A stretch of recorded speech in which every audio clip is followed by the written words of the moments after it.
কুমিল্লায় অসহনীয় গরমে ইস্তিসকার নামাজ পড়ে বৃষ্টির জন্য দোয়া চাইছেন মানুষ। বিস্তারিত জানাচ্ছেন কুমিল্লা প্রতিনিধি আনোয়ার হোসেন। আনোয়ার, কুমিল্লায় কি অবস্থা দেখছেন? তাপপ্রবাহের খবর জানাবেন। আর আমরা তো জানি যে সারা দেশেই ইস্তিসকার নামাজ আদায় হয়েছে, আপনার কুমিল্লাতেও হয়েছে। আর তাপপ্রবাহের কি খবর রয়েছে আপনার কাছে? জি টুম্পা, কুমিল্লায় কিন্তু আজকে সকাল থেকে যে তাপপ্রবাহ রেকর্ড করা হয়েছে সেটি কিন্তু 35 থেকে 36 ডিগ্রি সেলসিয়াস রয়েছে, জানানো হয়েছে আমাদেরকে আবহাওয়া অধিদপ্তর থেকে। এদিকে যে তীব্র গরম রয়েছে তার থেকে মুক্তি পাওয়ার জন্য যে বিশেষ যেই নামাজ রয়েছে, যেন বৃষ্টি হয়, সেই ইস্তিসকার নামাজ কিন্তু আজকে সকালবেলা কুমিল্লা টাউন হল ময়দানে আদায় করা হয়েছে। কুমিল্লা জেলা আহলে সুন্নাত ওয়াল জামাত ইমাম পরিষদ এবং কুমিল্লা সিটি কর্পোরেশনের সার্বিক সহযোগিতা কিন্তু এই নামাজটি আদায় করা হয়। হাজার হাজার মুসল্লি এখানে একসঙ্গে জমায়েত হয়ে কিন্তু এই বিশেষ নামাজ আদায় করেছেন শুধুমাত্র একটু বৃষ্টির জন্যে।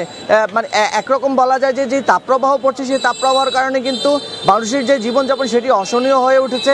মানুষ ঘরে থাকতে পারছে না বৃষ্টির জন্য, গরমের কারণে, যার কারণে কিন্তু বৃষ্টি চেয়ে আল্লাহর নিকট দোয়া চাইছেন মুসল্লিরা। এবং বিভিন্ন জায়গা থেকে আমরা দেখেছি যে মুসল্লিরা এসে এখানে উপস্থিত হয়েছেন, সাধারণ মানুষজন উপস্থিত হয়েছেন এবং বিশিষ্ট আলেম এবং ওলামারা এখানে একসঙ্গে উপস্থিত হয়ে কুমিল্লা টাউন হল ময়দানে কিন্তু কিছুক্ষণ আগেই বিশেষ এই নামাজ আদায় করেছেন, যেন আল্লাহর কাছে দোয়া চেয়ে যেন এই বৃষ্টি দেন এবং এই তাপপ্রবাহ থেকে যেন মুক্তি পাওয়া যায়। তো এই ছিল আমার কাছে কুমিল্লা থেকে তাপপ্রবাহ নিয়ে যে ইস্তিসকার নামাজ আদায় করা হয়েছে তার নিয়ে সর্বশেষ তথ্য।